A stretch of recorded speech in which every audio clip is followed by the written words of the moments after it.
The Library by Frances Rosenfeld. 7th story. Would you say she passed? Number 4 asked number 5. They both evaluated Gwen with critical looks, like project managers running through a punch list at the end of a project. I don't know. What other tests do you think we could run? Number 5 replied. Call number 1. He might have some logical routines to run her through we didn't think about. Gwen smiled, insecure. She was feeling very self-conscious in the face of this evaluation process, which made her feel like a product. What's up with you guys? She said, eventually. Pass what? Is this some sort of test or something? That looked very natural, didn't it? Number 4 turned to number 5. I sure couldn't tell. How about you? Number 1? I don't know. Number 1 came closer and stared uncomfortably, as if he expected some standard reaction. What test? Gwen raised her voice, and they all stopped and looked at her. The Turing test, dear, number 4 replied, kindly. Hilarious, Gwen brooded. I definitely couldn't tell, number 1 smiled, relieved. Congratulations, team, we got liftoff. Would someone care to explain this to me? Not that I'm a person or anything. You're not exactly a person, Gwen. Of course not. A person would get an explanation when people laughed at her. Gwen's frown deepened. Sit down, my dear. This is going to be hard for you to hear. Do you remember that time when you were 9 and fell off a swing? You lost consciousness. Yes. So what? They gave me an MRI scan and a clean bill of health. They most certainly did, number 4 agreed. After? Gwen looked at him without blinking, and number 4 pointed at her eyes and told number 1 we have to fix that. After what? The girl ignored him. Did you ever actually see the MRI scan? No, the doctor just told me it was normal. Normal for you? Yes. Would you do me a favor and feel your scalp behind your left ear? I had surgery. It's a little more involved than that. What's 578,932 times 56,983? 32,989,282,156. Gwen answered without thinking. Never ask yourself how you can do that. No. I just thought I was good with numbers. Some people are like that. Do you have a photographic memory? Yes. That has an unusually large storage capacity. I have an excellent memory. Yes. How many of the Greek and German quotes we sprinkled in our conversation since you arrived here do you still recall? All of them, I think. With what level of accuracy? I remember exactly what you said. Do you speak any of those languages? No. Gwen felt a pit grow in her stomach. And that didn't strike you as strange at any point. Why don't you tell me what the situation is? I'm going to have a panic attack any moment now. I told you her limbic system was going to overcompensate. But did you listen to me? No. Number 6 intervened. He grabbed Gwen by the arm, in a persuasive gesture meant to encourage her to sit back down, and he didn't relent until the latter drank half a glass of water. There is really nothing to worry about. You've been artificially enhanced. Gwen looked at him without blinking again. You're a cyborg, my dear, number 4 smiled. A cyborg doesn't need a Turing test. Gwen's panic amplified. Only computers do. They supplemented all your higher functions. We were concerned that might have side effects, or that your neural bridge would not work properly. Did you have any unusual experiences? Halos, unnatural colors, ringing in your ears, strange smells, stuff like that. Who doesn't have ringing in their ears? I thought it was earwax. Told you. Number 1 looked knowingly at number 4 and scribbled something on a pad Gwen had never seen before. Where in the world did they keep their stuff? There was no place to hide anything in this barren setting, which brought her to her next thought. Why am I here with you? We programmed you to come. We needed to observe you in a controlled environment. You're joking, right? Not in the least. We installed 2 extra motherboards for your server cluster and you're outfitted with the fastest graphics card available. You're a masterpiece. I'm a human being. Gwen protested. Don't be pedestrian. Number 7 rolled his eyes. You're way better than human.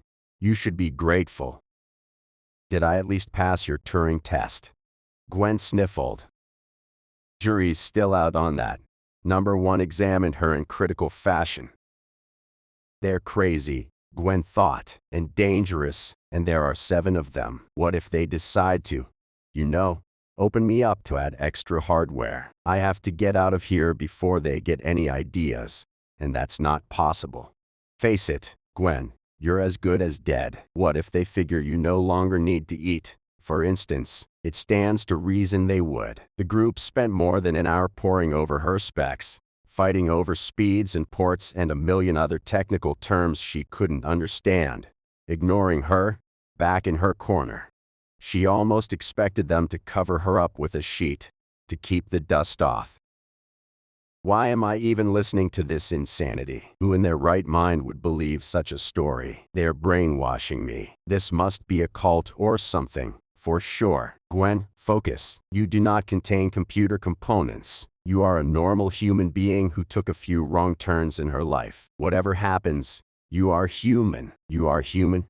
Do you hear me? That's odd, she thought. This doesn't feel like I'm talking to myself. It's not the stuff I habitually think. This is not me, is it? Excellent, Number 1 exclaimed, excited. The radio link works. Get out of my head. Gwen yelled, outraged. Definitely human, Number 1 replied. What do you think? He turned to Number 4. I think you're right. Time for dinner. I'm not gathering the bloody eggs, if that's what you mean. Gwen went on strike. Gwen, do you understand how your system works? Both components, biological and electronic, are running on the voltage in your neural synapses. No sodium and potassium, no action potential. No action potential, no processing. That means coma. Got it? Who approved of this nightmare? Obviously, I was unconscious when it happened. Gwen mumbled, still in shock. Your parents. Why? To fix the damage. You're happy to walk and talk. Yes, such a waste. Number 5 criticized her. You could have done science proud. Someone with your processing capacity wasting away in literary pursuits. What's wrong with literary pursuits, other than you're not capable of them? Number 7 said. Dour. They stand at the very foundation of human culture. You technical hack. Gentlemen, please. Number 4 reestablished the peace. No need for name-calling. This occasion calls for a celebration. Congratulations, my dear. He turned to Gwen. You passed? Yee, she thought, morose. I get to pass for human. That's exciting. I am human, damn it. She started whimpering. Did they all see her like that? All the people in her life, her parents, teachers, all the loved ones who knew and never told her. Did they all see her as some sort of Gwen replacement machine which was just a little better than no Gwen at all? She wondered if she'd ever be able to see herself the same way again, if all her aspirations and fears, likes, dislikes and insecurities had just been programmed into her mind, in packets of heuristic algorithms designed with enough randomness to make her act human. She contemplated the notion, which had been floated earlier, that she was a server, which did not exclude the possibility of countless programs and processes running in the background, without her consent, thousands of little subroutines designed for goodness knows whose purpose, all generating outcomes in some kind of black box inside her brain while she floated through her life, oblivious, less aware than a circus cat. Oh, cause you think the mushy nugget between your ears used to do something fundamentally different before they improved on it, don't you? Number 7 confronted her. When did they stop teaching biology in school? This is unacceptable. Most of your brain is engaged in activities below the level of your awareness. Tweedledee. Not that there was much of it to begin with. Gwen was so angry about being subjected to a test to prove she was still human, or at least human-like, she never stopped to ask herself the deeper question. If she wanted to disprove the veracity of the number's assertion, how would she go about doing that? What moving parts of her being, be they body or consciousness, would respond in a way impossible to replicate artificially, thus determining she was indubitably human, aka made only of flesh and blood. Definitely not her motor system, since brain-activated artificial limbs were already commonplace, or her emotions, which could be so easily altered by a simple change in brain chemistry. Whatever she loved, or disliked, or interested her could be easily programmed. So, even if she was fully human, despite the odd expanded faculties she never thought to question, what was the difference between her and a machine, other than the material she was made of? How did it even work? That computer cluster in her head, so seamlessly integrated with what used to be her brain she had no awareness of its existence. We are all machines, Gwen, number 5 tried to comfort her. Yours is just a little different from ours, that's all. Nobody questioned your humanity. Besides, she pondered, with all this hardware in my head, shouldn't I be a lot smarter? That's what I said. Number 7 didn't miss the opportunity. Most of the processing capacity is completely unused in the original packaging. What a waste. Leave her alone. Number 7. Number 1 defended her. She wasn't network enabled. Who's the idiot who worked on these schematics? It's going to be different now, he encouraged Gwen with a reassuring smile. You can't boost her networking capacity at this RAM speed. We need to upgrade. Number 3 protested. Enough! Gwen screamed, at her wit's end, and the gathering went silent for a few minutes, after which the technical assessment resumed. At least the main processor is running cool, and she has at least 3 days of battery life, otherwise she wouldn't have made it here. And we'd have had a bear of a time finding her without the GPS, as I said. Who worked on those schematics? I'm not a computer. Gwen raised her voice over the argument. Of course not, number 7 replied. You're a computer case. You look healthy enough, he decreed, but you should eat something. And thus Gwen lost her right to her humanity, and it made her wonder what that meant for her basic rights, for her desire for happiness and self-determination, for the status of her future offspring. At large and small scale, society determines what we are, and all our struggles are helpless and wasted in the face of group decisions. Whether she was human or machine was less important to Gwen now than the fact she had no say in the matter, and the decision about what to do with this revelation wasn't hers to make either.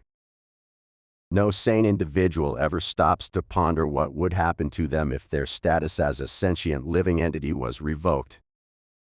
Did she still have the right to own property, wed, think independently, exercise free will?